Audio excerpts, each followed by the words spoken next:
2021년도 홍해작전 다섯째 날을 허락하신 하나님께 감사를 드립니다. 다 함께 찬송 210장 주제 찬송입니다. 시온성과 같은 교회 찬송가 210장 찬양하겠습니다.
이어서 288장 예수를 나의 구주 삼고 찬송가 288장 찬양하겠습니다.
사랑의 음성을 듣는 중에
사도신경으로 우리의 신앙을 고백하겠습니다.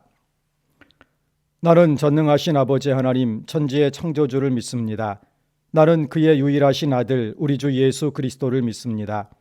그는 성령으로 잉태되어 동정녀 마리아에게서 나시고 본디오 빌라도에게 고난을 받아 십자가에 못 박혀 죽으시고 장사된 지 사흘 만에 죽은 자 가운데서 다시 살아나셨으며 하늘에 오르시어 전능하신 아버지 하나님 우편에 앉아 계시다가 거기로부터 살아있는 자와 죽은 자를 심판하러 오십니다.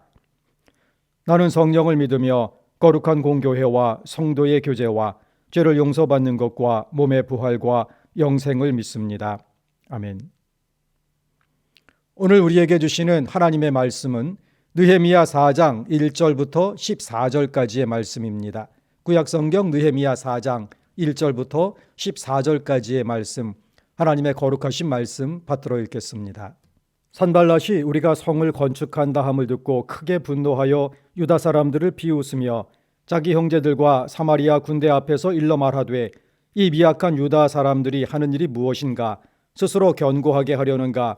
제사를 드리려는가? 하루의 일을 마치려는가? 불탄 돌을 흙 무더기에서 다시 일으키려는가 하고 암몬 사람 도비아는 곁에 있다가 이르되 그들이 건축하는 돌 성벽은 여우가 올라가도 곧 무너지리라 하더라. 우리 하나님이여 들으시옵소서. 우리가 업신여김을 당하나이다. 원하건대 그들이 욕하는 것을 자기들의 머리에 돌리사 노략거리가 되어 이방에 사로잡히게 하시고 주 앞에서 그들의 악을 덮어두지 마시며 그들의 죄를 도말하지 마옵소서. 그들이 건축하는 자 앞에서 주를 노하시게 하였음이니라 하고 이에 우리가 성을 건축하여 전부가 연결되고 높이가 절반에 이르렀으니 이는 백성의 마음을 들여 일을 하였음이니라. 산발랏과 도비아와 아라비아 사람들과 암몬 사람들과 아스돗 사람들이 예루살렘 성이 중수되어 그 허물어진 틈이 메꾸어 간자 함을 듣고 심히 분노하여 다 함께 꾀하기를 예루살렘으로 가서 치고 그것을 요란하게 하자 하기로 우리가 우리 하나님께 기도하며 그들로 말미암아 파수꾼을 두어 주야로 방비하는데 유다 사람들은 이르기를 흙 무더기가 아직도 많거늘 짐을 나르는 자의 힘이 다 빠졌으니 우리가 성을 건축하지 못하리라 하고 우리의 원수들은 이르기를 그들이 알지 못하고 보지 못하는 사이에 우리가 그들 가운데 달려들어가서 살육하여 역사를 그치게 하리라 하고 그 원수들의 근처에 거주하는 유다 사람들도 그 각처에서 와서 10번이나 우리에게 말하기를 너희가 우리에게로 와야 하리라 하기로 내가 성벽 뒤에 낮고 넓은 곳에 백성이 그들의 종족을 따라 칼과 창과 활을 가지고 서 있게 하고 내가 돌아본 후에 일어나서 귀족들과 민장들과 남은 백성에게 말하기를 너희는 그들을 두려워하지 말고 지극히 크시고 두려우신 주를 기억하고 너희 형제와 자녀와 아내와 집을 위하여 싸우라 하였느니라. 아멘. 다 함께 2021년도 홍해작전 기도카드를 보시고 함께 올해의 주제를 2번 외치겠습니다. 주여 우리를 반석 위에 세우소서. 주여 우리를 반석 위에 세우소서. 홍해작전 공동기도문으로 우리의 소원을 하나님께 아뢰겠습니다. 처음이요 마지막이 되시며 세세토록 살아계셔 사망과 음부의 열쇠를 지니신 전능하신 하나님께 이 시간 마음과 뜻과 정성을 다해 기도하오니 첫째, 환난의 때에 서울교회를 초막 속에 비밀히 지키시고 장막 은밀한 곳에 숨기시며 높은 바위 위에 두시는 주님.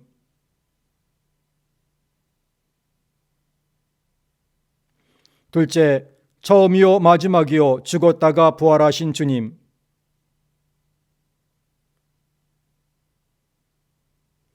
셋째, 우리의 모든 행위와 수고와 인내를 알고 계시며 주님의 이름을 위하여 참고 견디고 게으르지 아니한 것을 아시는 주님.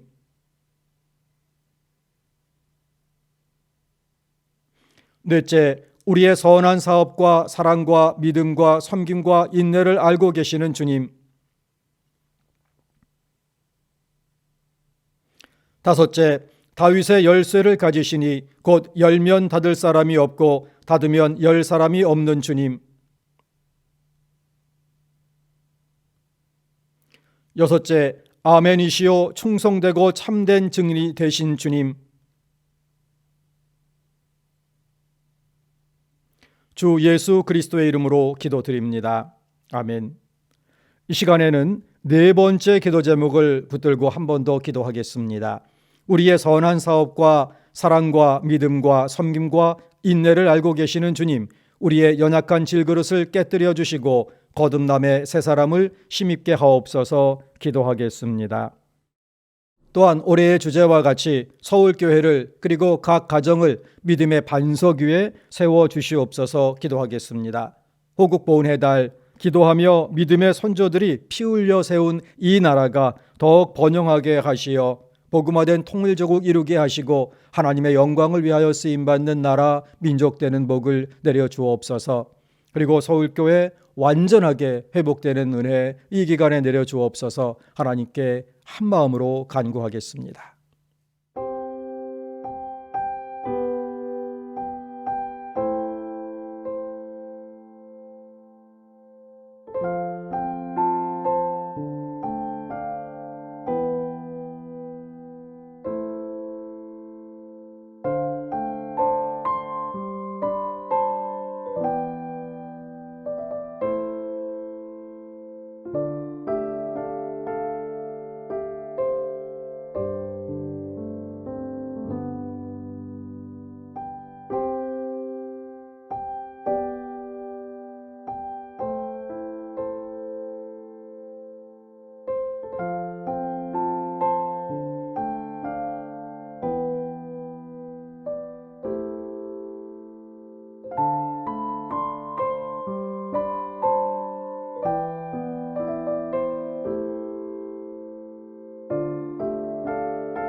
거룩하신 하나님 아버지, 2021년도 홍해작전 특별 새벽기도회를 허락하시고 새벽을 깨우며 각 믿음의 장막에서 하나님을 찬양하며 또 말씀을 받으며 반석 위에 세우시는 하나님, 서울교회를 다시 세워주시는 하나님의 은혜 찬양하며 예배케 하시니 감사합니다.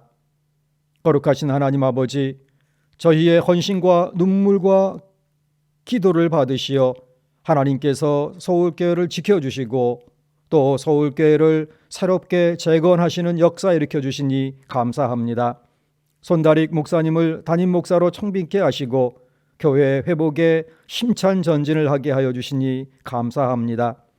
믿음을 새롭게 하여 주시고 교회의 비전과 가치를 정비하고 서로 돌아보아 사랑과 선행을 격려하며 서로 배려하는 가운데 감격과 순종, 기쁨이 넘치는 교회로 빚어주시기를 소원합니다.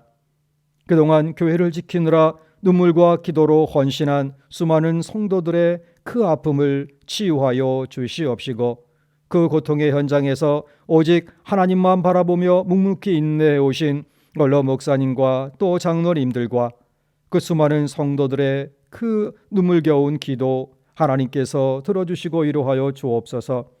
이제는 교회를 지켜낸 그 헌신이 행여나 기득권으로 비칠까 초심으로 돌아가기 위해 해산한 서바협의 귀한 일꾼들, 그리고 젊은 사서함, 늘 수고하는 스테반의 권사회, 어려운 시기 굳건하게 각자의 진지를 사수한 교구 간사들과 다락방장들의 수고, 또한 다음 세대를 위한 교육부서의 눈물겨운 헌신과 수고, 어려운 때에 더욱 하나님을 찬양하기에 힘쓴 찬양대와 또 교회 직원과 모든 보이는 것 보이지 않는 곳에서 크고 작게 수고해온 이 헌신에 한마음 되어 참여한 모든 성도들, 모든 부서와 조직들, 그 속에서 하나님을 향하여 바쳤던 충성 하나님께서 또한 받아주셨사오니 이제는 하나님 영광을 위하여 사용될 수 있도록 각 가정의 은혜도 하여 주옵소서.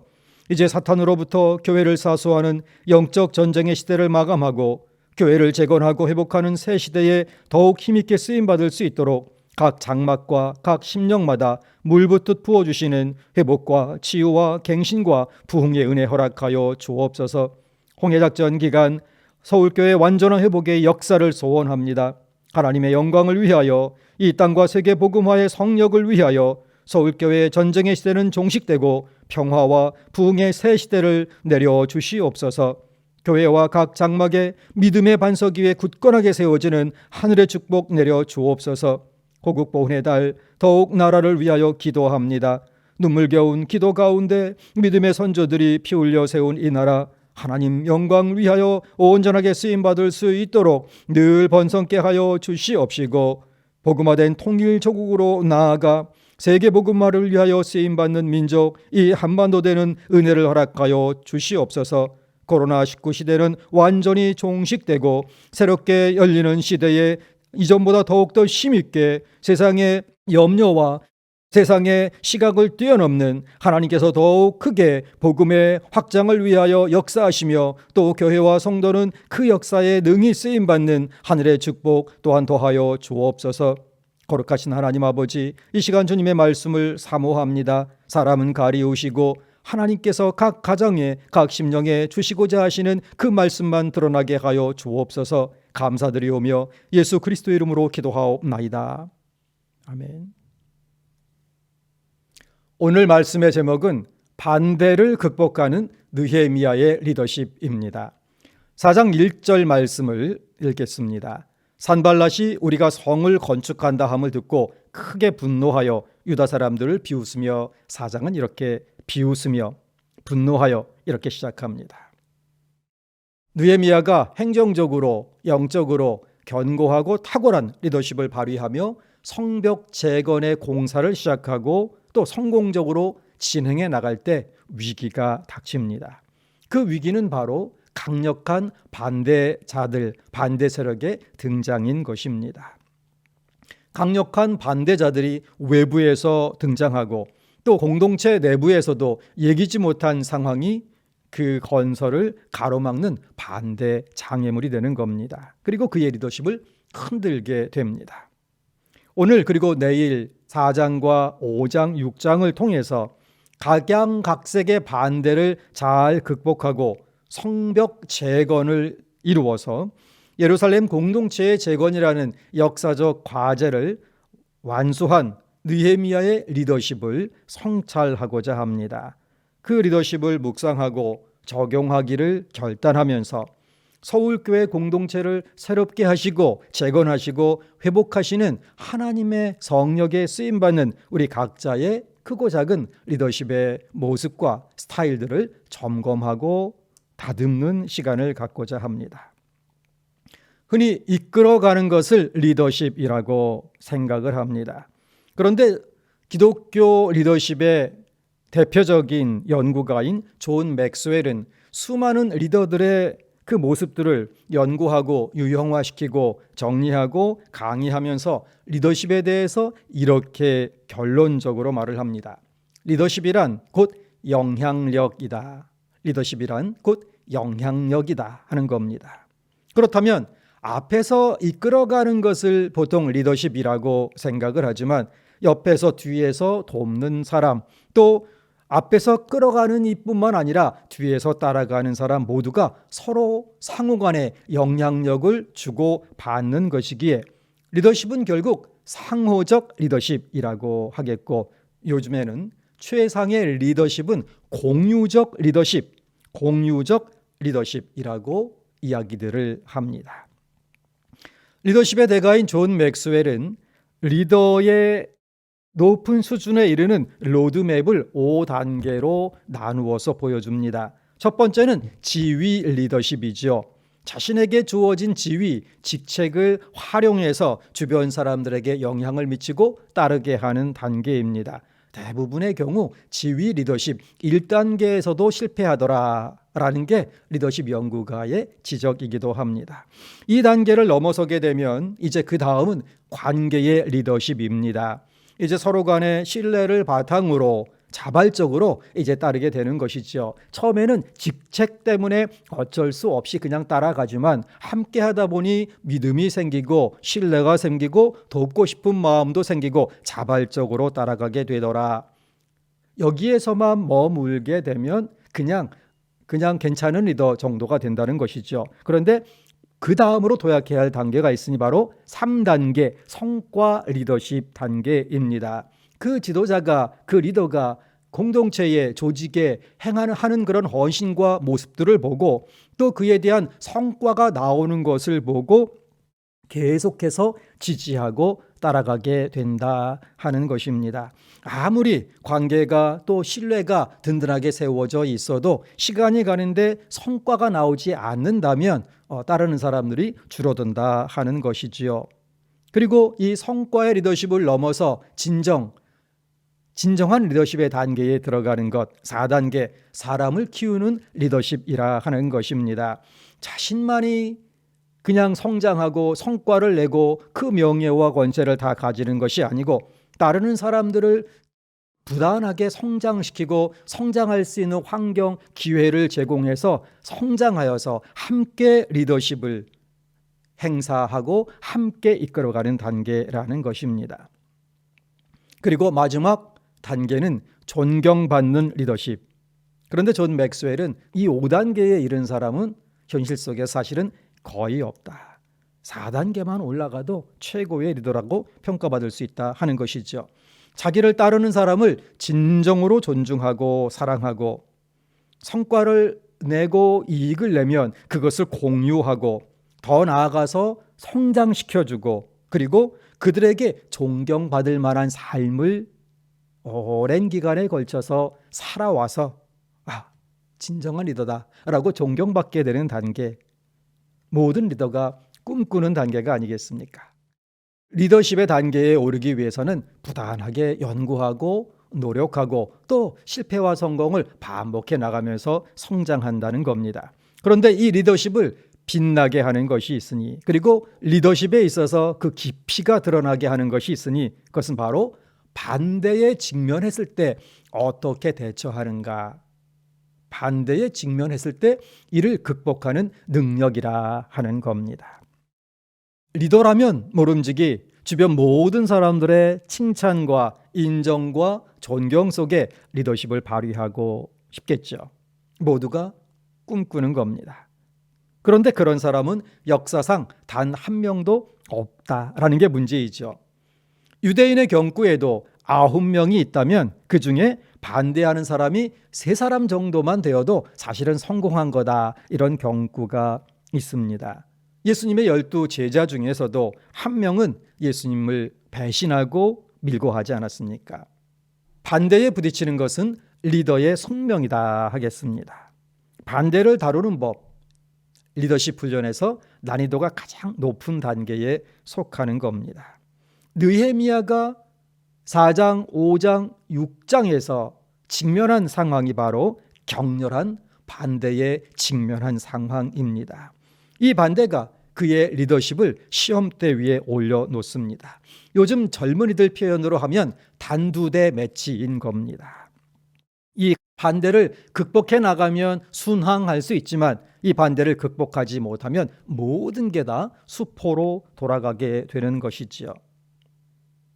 그런데 리더십 연구가들과 일부 주석가들은 이 느헤미야가 직면한 이 반대는 느헤미야가 잘못하고 있기 때문이 아니라 느헤미야의 프로젝트가 매우 성공적으로 진행될 것처럼 보이고 또 성공적으로 진행되고 있을 때, 그리고 성공했을 때 격심한 반대가 일어났다 평가하고 있습니다. 1절 말씀 다시 보면 크게 분노하여 유다 사람들을 비웃었다 하는 겁니다. 산발랏이 왜 크게 분노하고 비웃었을까? 그것은 느헤미야의 성공에 위협을 느꼈기 때문이라는 겁니다. 마치 다른 짐승이 자기 영역에 침범하려고 할 때 이를 드러내며 공격하듯이 산발랏과 도비야는 느헤미야의 성공으로 인해 자신들의 영역이 침범당하고 있다고 생각한 겁니다. 달리 말하면 느헤미야의 성벽 재건 프로젝트가 성공적으로 진행하는 것에 위기감을 느꼈기 때문이다 하는 거죠. 이정열 원로 목사님께서는 느헤미야의 리더십 강해에서 성공하는 사람에 대해서 다른 사람들이 심하게 반대하는 이유, 그것을 몇 가지 이렇게 제시하고 있습니다. 남이 성공할 때 반대하는 이유가 무엇일까? 여기서의 전제는 바른 일을 바르게 하고 있을 때, 그런데도 격심한 반대가 일어나는 이유를 설명하고 있는 겁니다. 첫 번째는 다른 사람의 성공 때문에 내가 손해볼 것이 예상되어서라는 겁니다. 산발랏이 분노하고 도비아 일당이 반대하고 나선 동기가 바로 여기에 있는 겁니다. 산발랏은 사마리아와 그 북쪽 지역의 총독이고 도비아는 예루살렘 동쪽 암몬 지역을 관할하는 관리였습니다. 예루살렘 성벽 재건 프로젝트가 성공하고 예루살렘이 부흥하게 되면 자신들의 명성과 영향력과 경제적인 이익에 큰 손해가 올 것으로 보았기 때문에 흥분하며 결사적으로 반대하고 나서게 되었다는 겁니다. 두 번째 이유는 다른 사람의 성공을 시기하는 마음 때문이라는 거죠. 다른 사람의 성공에 내가 손해볼 것은 없어도 단지 시기심 때문에 그 사람이 잘 되는 꼴을 못 보아서 반대하기도 한다는 겁니다. 직장에서 남들보다 더 열심히 일하거나 또 좋은 평가를 받기 때문에 비난받는 경우가 비일비재한 게 바로 이러한 경우이지요. 교회에서도 이런 일은 흔히 일어나게 됩니다.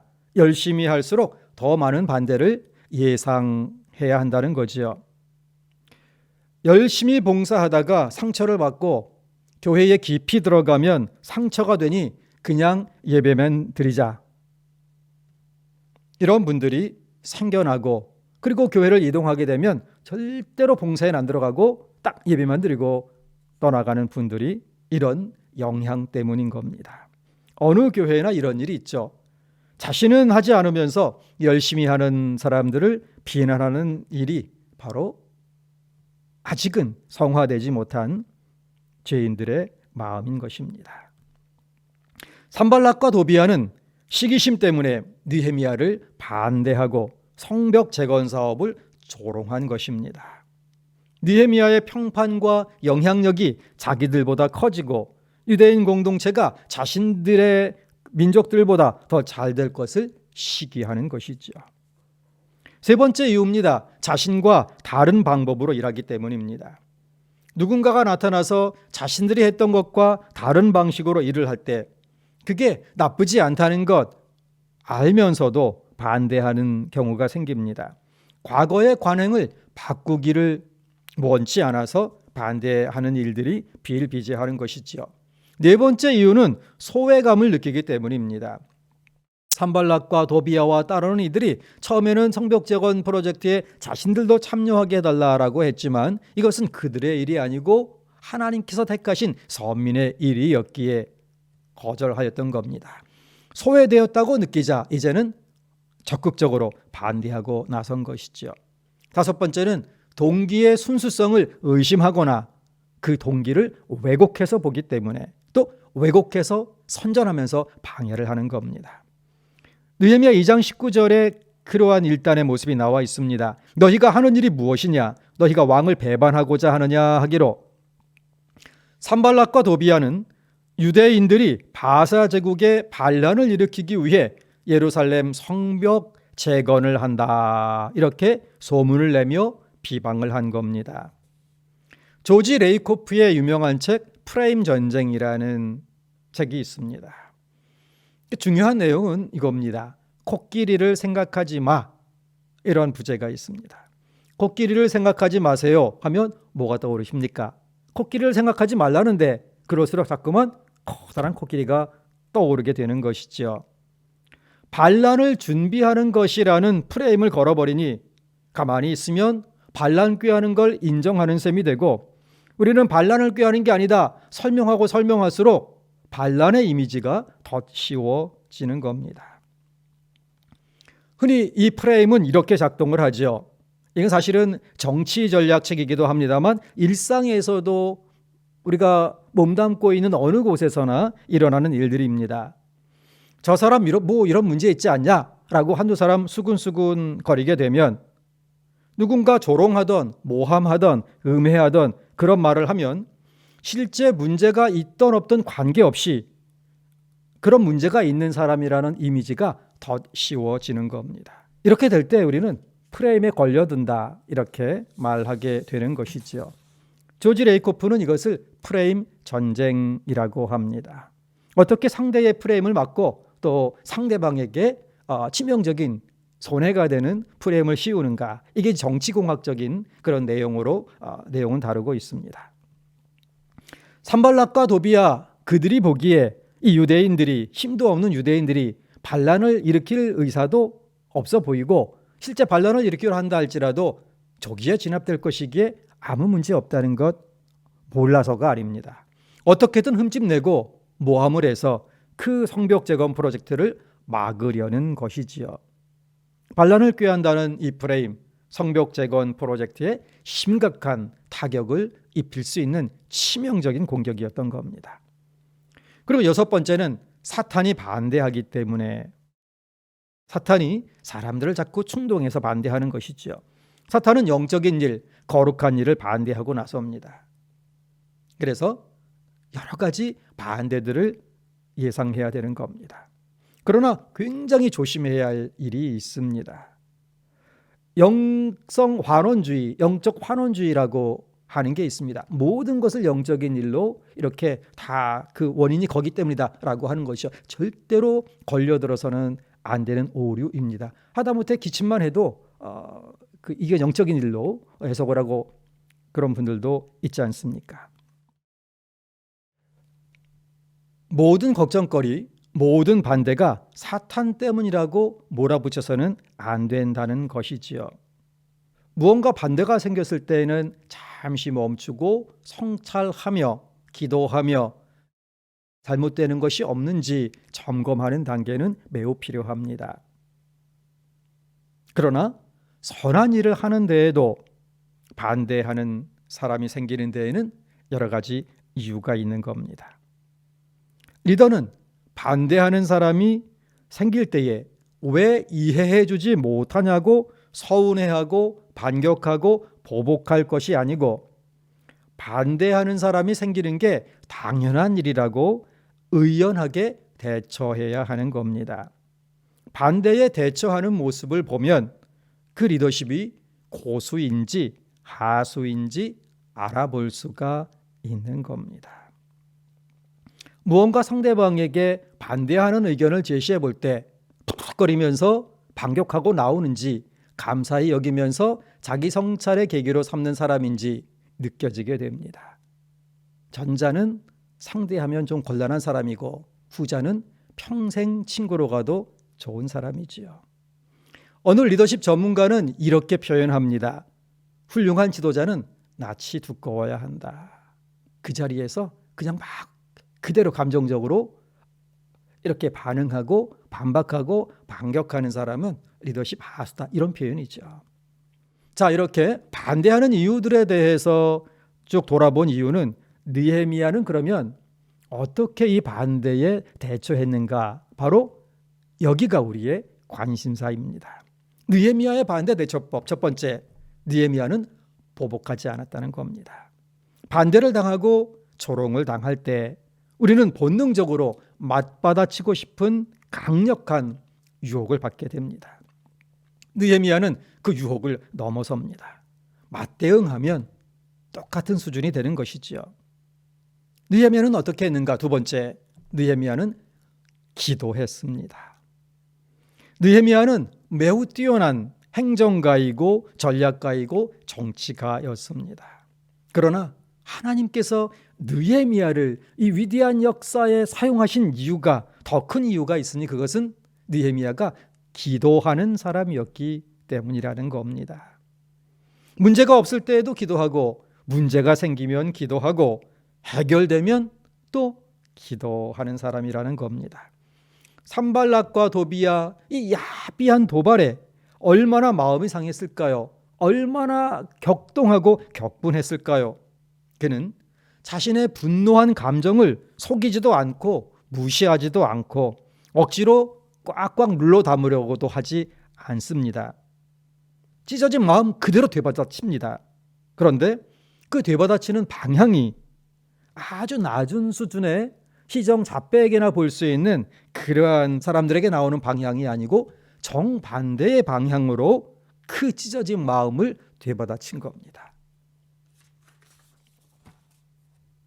시정잡배라면 자신을 반대하고 조롱하는 사람을 향해서 똑같이 되받아치겠지만, 느헤미야는 그 상한 감정, 분노한 감정을 기도로 승화시킬 줄 아는 성숙한 기도자였다 하는 겁니다.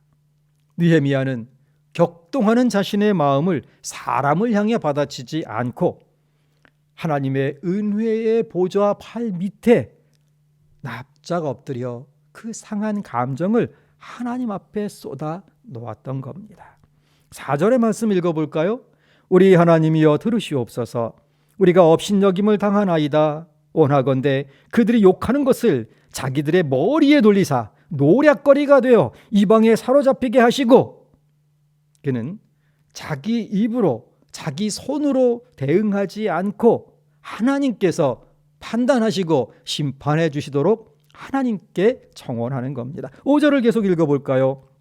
주 앞에서 그들의 악을 덮어두지 마시며 그들의 죄를 도말하지 마옵소서. 그들이 건축하는 자 앞에서 주를 노하시게 하였음이니이다. 이렇게 하나님께 토설하였던 것입니다.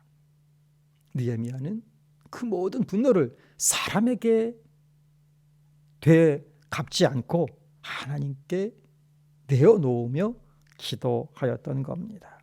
다윗이 그렇게 기도했죠. 시편 35편 26절을 봅니다. 나의 재난을 기뻐하는 자들이 함께 부끄러워 낭패를 당하게 하시며 나를 향하여 스스로 뽐내는 자들이 수치와 수욕을 당하게 하소서. 그냥 그 분노를 주체할 수 없는 그 아픔을 사람을 향해서 보복하거나 대응하지 않고 하나님께 내어놓으면서 그렇게 치유되고 회복되면서 새 힘을 얻어서 또 하나님께 그 충성의 길을 걸어갈 수 있었던 겁니다.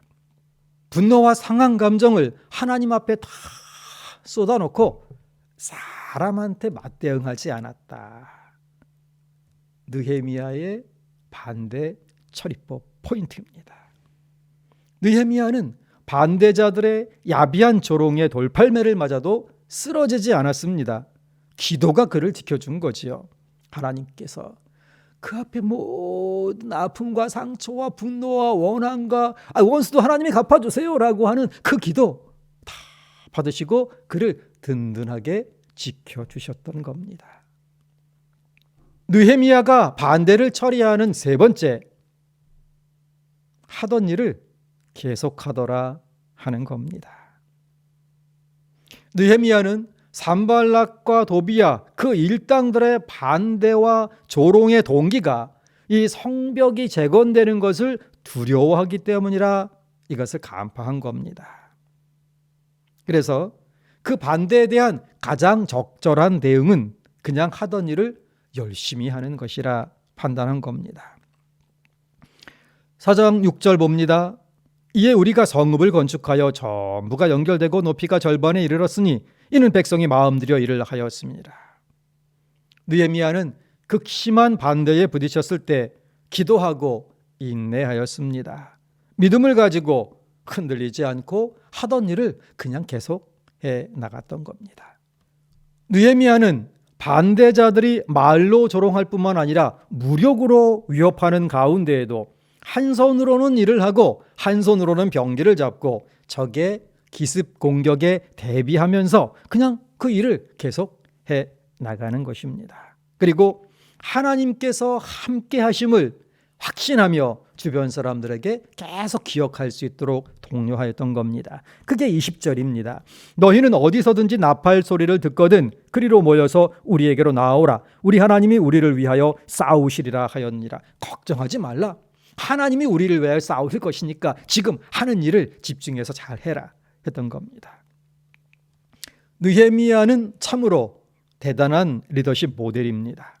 탁월한 행정력, 정치력, 고매한 성품, 리더십의 모든 단계를 보여주는 위대한 리더입니다. 그러나 느헤미야를 훌륭한 리더를 넘어서 진정한 영적 리더가 되게 만들어준 것은 바로 하나님을 향한 믿음이었던 겁니다. 하나님께서 이 성벽 재건에 사명을 맡기셨다는, 그것을 위해서 자신을 부르셨다는 소명감, 이 프로젝트가 하나님의 거룩한 일이기에 하나님께서 친히 진행하시고 하나님께서 지켜주신다는 믿음, 이 일이 완성되기까지 하나님께서 직접 싸워주신다는 확신, 하나님께서 느헤미야의 리더십에 성령의 기름을 부으시고 은혜로 덮어주시어서 성전 봉헌 이후 중단되었던, 거의 100여 년간 중단되었던 성벽 재건의 대역사를 완성하는 시대의 지도자가 되게 했던 겁니다. 리더십은 영향력이라 했습니다. 아무리 소소한 일상을 살아가는 사람일지라도 주변 사람 누군가에게 무엇이든지 어떤 방식으로든지 영향력을 주고받게 되어 있습니다. 그러므로 내가 현재 어떤 리더의 자리에 있지 않기 때문에 리더십은 나와 상관없다, 이렇게 생각해서는 곤란하다는 겁니다. 하나님께서는 우리 한 사람 한 사람의 영향력을 통해 복음의 영향력이 이 사회에 전달되기를 원하시는 것입니다. 개인적인 일이든 조직의 일이든 교회의 일이든 사회 직장의 어떤 곳에서든지 선한 일을 하고자 하다가 반대에 부딪히거든 동기도 목적도 과정도 다 선한데 바른데 극심한 반대에 부딪히거든 느헤미야가 반대를 극복하는 모습을 묵상해 보시기 바랍니다. 하나님께서 느헤미야를 리더로 빚으시고 그의 리더십을 통해 성벽 재건의 역사를 완수하셨음을 기억할 필요가 있는 겁니다. 선한 일을 하다가 주의 일을 하다가 반대를 당할 때에 첫째, 보복하려 하지 말고 둘째, 기도하고 셋째, 하던 일을 계속 충실히 해 나가라 하는 것입니다. 반대를 잘 극복하는 성숙한 리더가 되어 복음의 영향력을 내 주변에 사회에 이렇게 잘 퍼뜨려서 하나님 나라 이루시는데 서울교회를 하나님께서 새롭게 다시 세워주시는데 쓰임받는 하나님의 사람 될 수 있기를 간절히 소원합니다. 하늘에 계신 우리 아버지, 아버지의 이름을 거룩하게 하시며 아버지의 나라가 오게 하시며 아버지의 뜻이 하늘에서와 같이 땅에서도 이루어지게 하소서.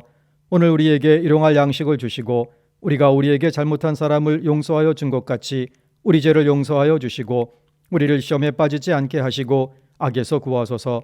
나라와 권능과 영광이 영원히 아버지의 것입니다. 아멘.